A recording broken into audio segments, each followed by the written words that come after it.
Hey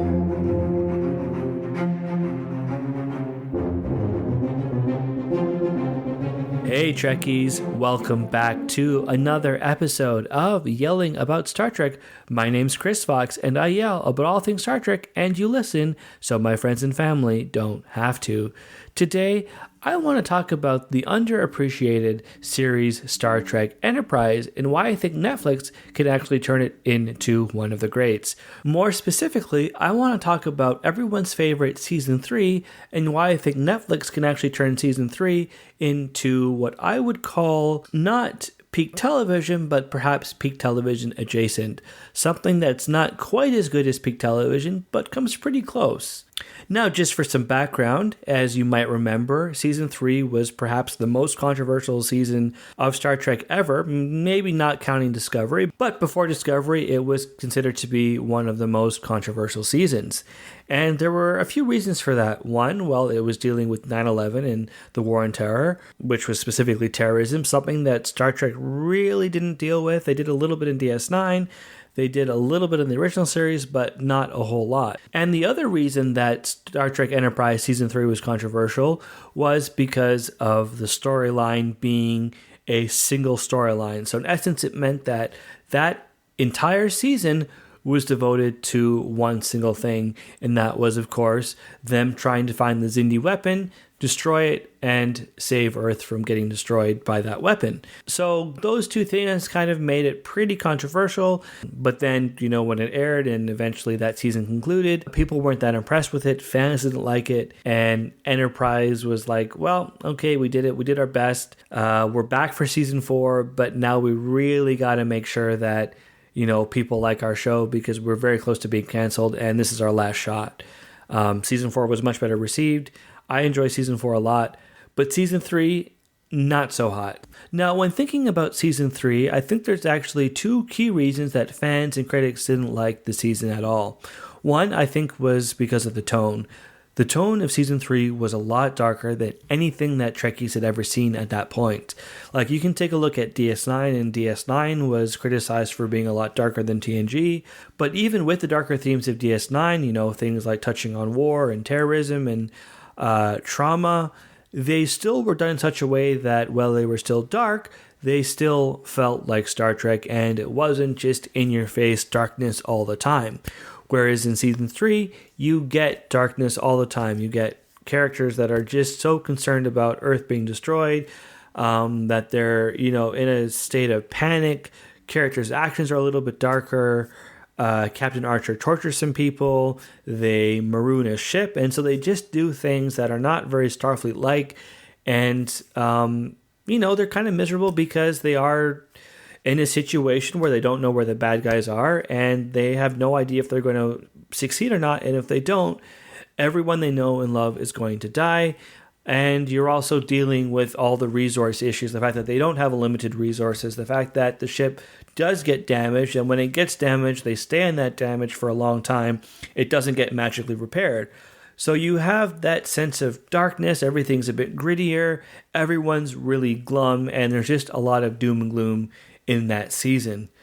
The other reason I don't think that season was successful was because of the requirement for them to be 24 episodes.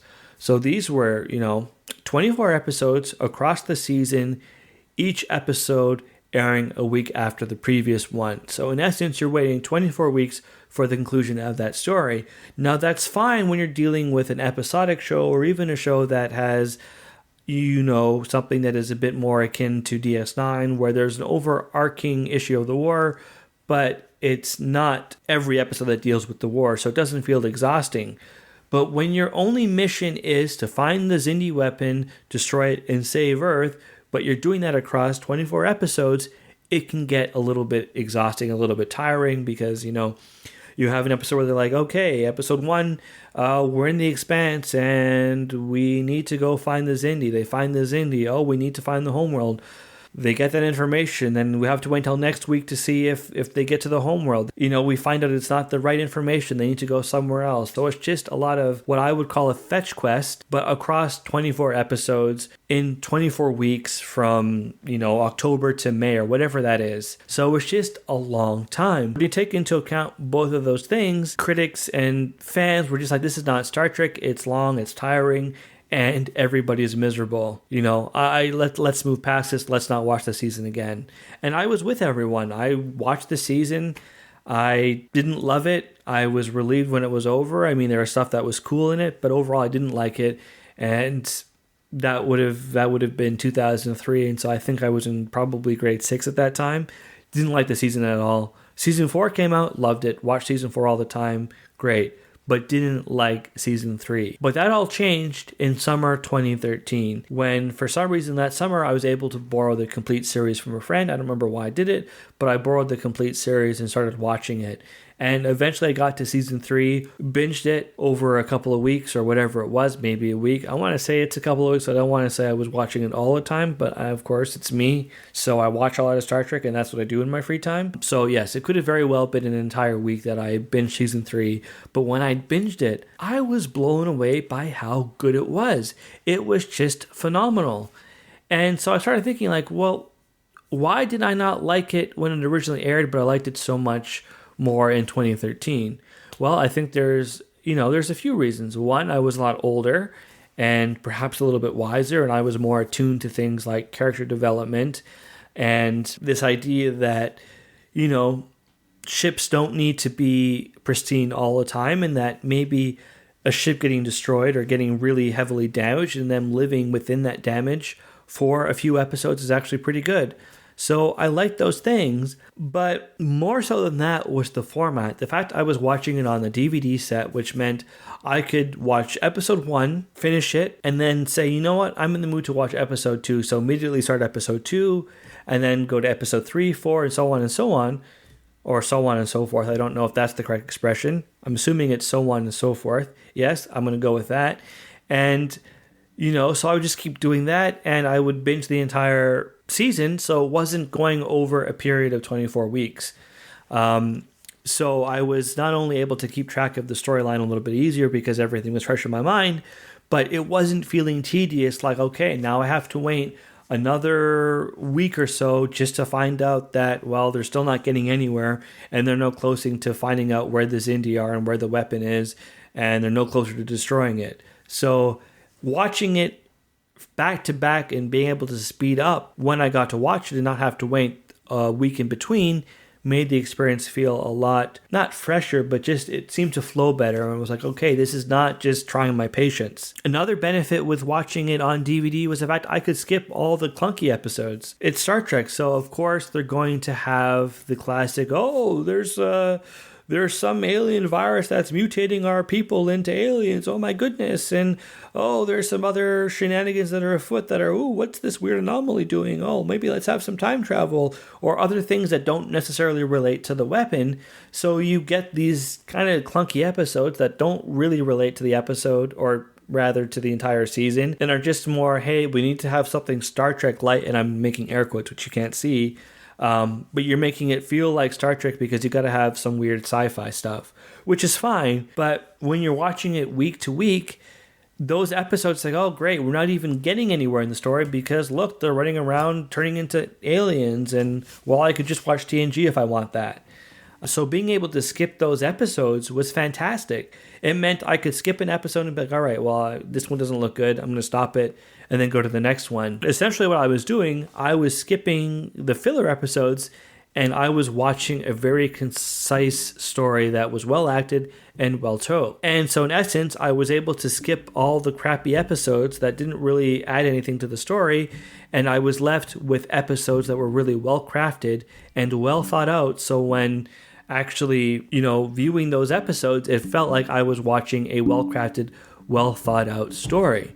So jump forward to the future when we have Netflix, and I think with Netflix, it takes that experience that I had on the DVD set. So let's jump forward and talk about Netflix, because that is the main topic I want to focus on, and I think Netflix really does transform enterprise specifically season 3, into one of the most hated seasons of Star Trek and turns it into one of the best. Now, as I said, with watching them on DVD and having the entire set, I was able just to skip all the episodes that weren't good and just watch things one after the other. And with Netflix, you get that ability to watch an episode one after the other, which is fantastic. You can also skip the episodes that you don't like, which is the same thing I was doing with the DVDs, but it's even more accessible because you can watch it wherever you want. You can watch it on the TV, you can watch it in the kitchen, you can watch it while doing laundry, you can watch it while on a bus, in a car, whatever you're doing, you can watch Enterprise, which is fantastic. It just means that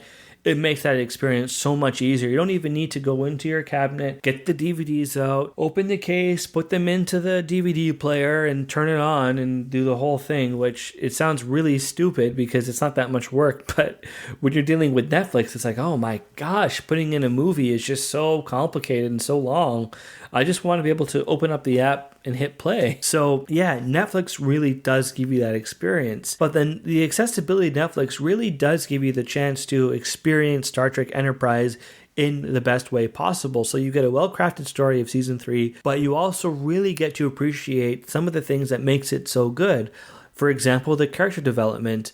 The best example being Captain Archer, who starts off as, I'm a man on a mission, I'm going to save my planet, I've got to find the weapon, but I'm going to do the right thing. I'm still an ethical and moral person, so I'm going to live by that code. To someone that's like, well, maybe I can bend that code a little bit to get information that I need because, well, I need that information so my planet doesn't get destroyed. To, I did a lot of horrible things this past year, and I'm not loving this.